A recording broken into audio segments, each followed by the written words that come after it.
Card. Yeah. I have a Calling card. your mail. We are going home. We're going home. We're going home. Place where I belong. Okay, let's go.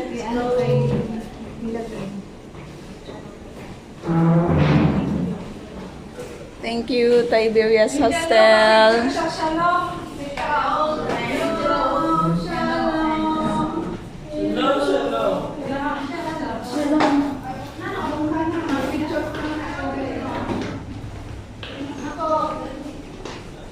We're going home. Hey, go see. Go. Ayan, siya. Hello.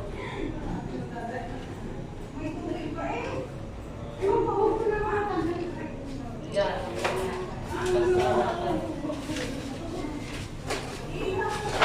Picture sila. Ang ganda ng paglipas ko. We're going home. It's going down. We're going down. Kabala ka pa yung si Madam? Yeah.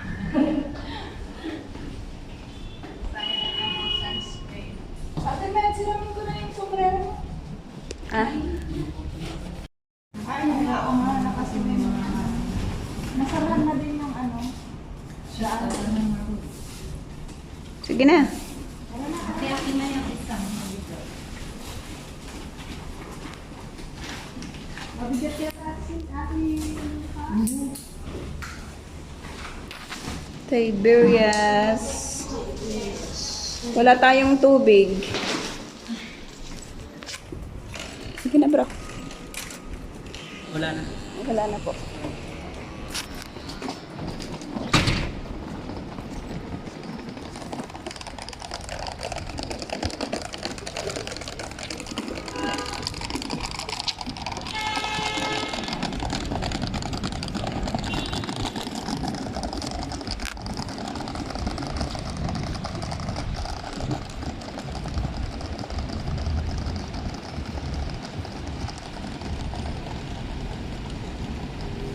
Dito na kami sa aming sasakyan.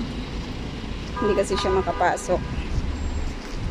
Dahil nilagyan ng harang. Wow, ang init.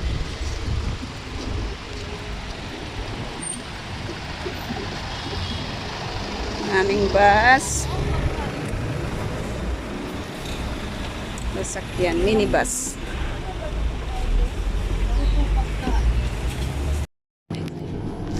Bokertog. Ayan, Bokertog po mga ka-retreat.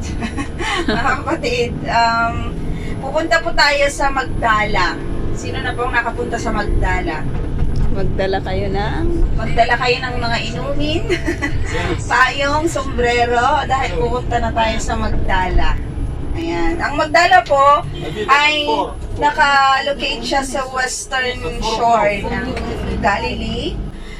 Yung name daw na Magdala, ang ibig sabihin ay tower. Ang ibig sabihin ng Magdala na nung sinaunang panahon, ito po ay yung sentro ng mga dried fish.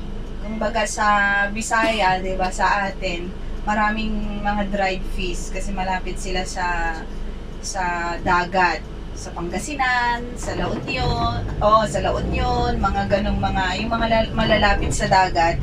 At isa po yung Magdala, yung sentro ng mga dried fish. Marami pong nanggagaling na dried fish diyan kasi may mga alam natin na ito ang dito sa may Sea of Galilee na nakukuha yung kanilang yung mga isda. At ito din yung place ni Mary Magdalene. Sino pong nakakakilala kay Mary Magdalene? Doon sa kanyang pangalan na Mary of Magdala. yung kanyang ganun, yung kanyang pong pangalan. At probably sa history nag-minister ang Lord kasi ang the Lord Jesus Christ minister in Capernaum, di ba? Naglagi siya diyan at probably nakapunta siya sa Magdala to preach the gospel. At yun po yung ano natin. At sa mga kapanahonang ito, na-excavate yung old synagogue doon sa Magdala. At makikita din natin doon yung sheep na sinasabi nila. And yung mga Orthodox and mga Catholics nga ay ginawa nilang saints itong si Mary Magdalene. Si Mary Magdalene. Pero don't you know that we are also saints? Sinabi po yan ng scripture. Tayo yung mga saints, tayo ay mga saints din kasi we receive the Lord Jesus Christ and if we live, di ba, doon sa obedience ng Lord, tayo po ay mga saints. Kaya pag tayo ay just Saint Jasmine. Oh, Saint Jasmine, Saint Angel. Kaya we live as a saint, mga kapatid sa Lord. At yun lamang po, may makikita tayong mga excavation doon sa Magdala kasi nakapunta na ako doon, sumama po ako kay Sarah dati. May mga excavation na makikita sa Magdala. At yun lamang po yung kaunting information patungkol po sa Magdala Place. Ayan, enjoy at tayo po ay tignan natin yung excavation nila mamaya. Yan po. God bless. Yeah. Sea of Galilee. Sea of Galilee.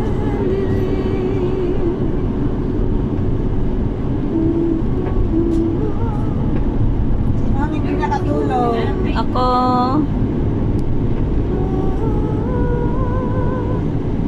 Tano ang unagat na kumagising kanina umaga. Narinig niya ang pag-uwi. Narinig niya ang Si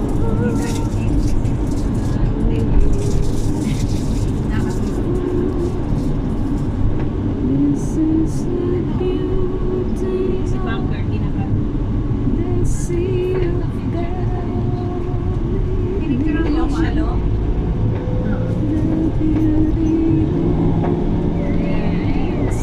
Magdala. Lapit na tayo. Yan lang siya, oh. Magdala. Parang sabi mo pa sa amin. Nakapunta na kami dyan sa may boat doon sa pinakatulong.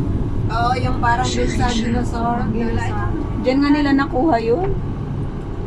Yun nila nakuha. Baka binawin na nila. Replica na lang. Parang doon sa Efe. Fishing village. Diyan nila nakuha yun. Ano yan, mga tent? Refa Ini. May ano din sila dito eh, may hostel. Diyan sa Magdala. Richmond. Pagka nandyan ka sa hostel, libre na yung ano. Not here? But you want the super first, right? What? You want to super. To get water. Magdala tayo ng tubig. Papunta doon. Sino bang bibili? Yung malakas. Si Brother Aries. Parang may ano dito. Pero ng Pinas yata to ano. So hindi Sa mga restaurant. first time. Where? On tubig lang. Engaging. Oo. Engage. And all of us Kung meron yung 8 pieces na kahit ano. yung may Eden. Kahit anong meron. May Eden. May shoes. Yaba. Magdala. Nandito na po kami sa Magdala.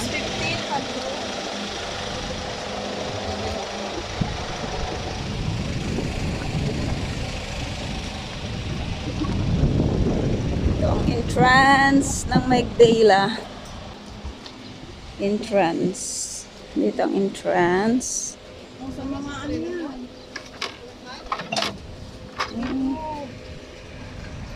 Kasi sabi entrance eh. Tickets. Adults 17, groups 15, students 15, seniors 12, children free. Basta Senior ka na lang. free. Free. Mas maganda pag children. Wow, may ano, yung kanilang electric fan ay may tubig. May steam. Kasi mainit eh, ano, nag-i-steam.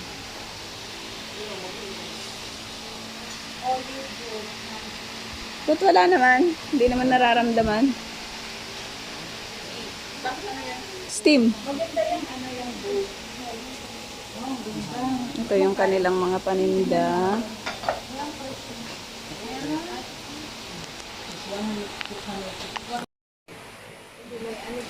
Nagtitinda sila ng mga ganito.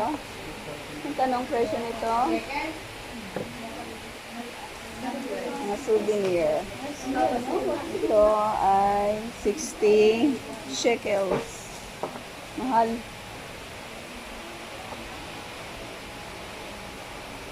Meron din silang mga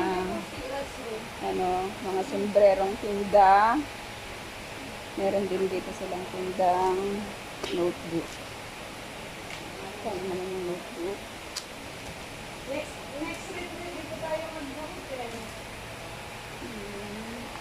Meron din magkano naman itong ang mahal, 490 shekels. Ano ito? Okay na. Guide. Nagpunta na kami dito ni Madam. So, ikaw ang mag-tour sa amin. Ito, press to start English.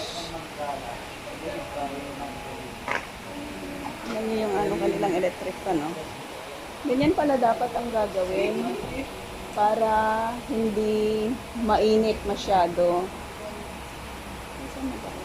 Lalagyan nila ng hose ng tubig. Parang moist lang. Ay, mist pala. Tara. Let's go. Go there.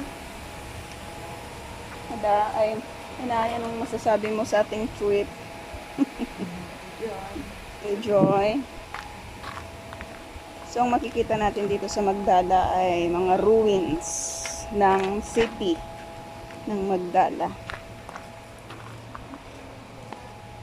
So, ito yung kanilang mga tahanan dati. Yan.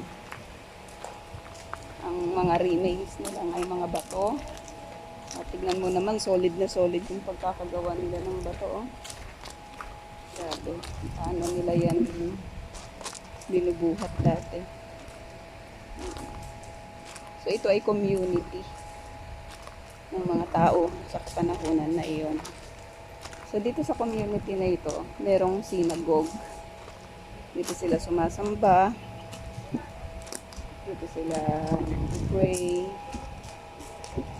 Dito nila ginaganap yung kanilang mga tungkulin sa kanilang pagsamba. So, may gift shop, may coffee shop, Magdala Stone.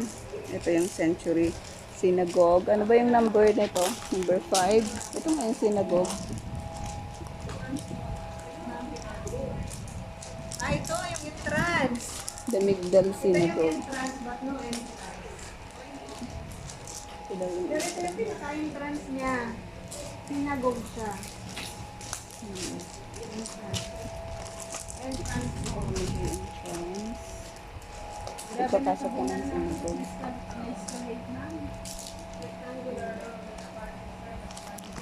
Yan, mamaya i-discuss natin yung tungkol sa synagogue. Kasi bawat area. Of the chamber and First century ito. Saka second century.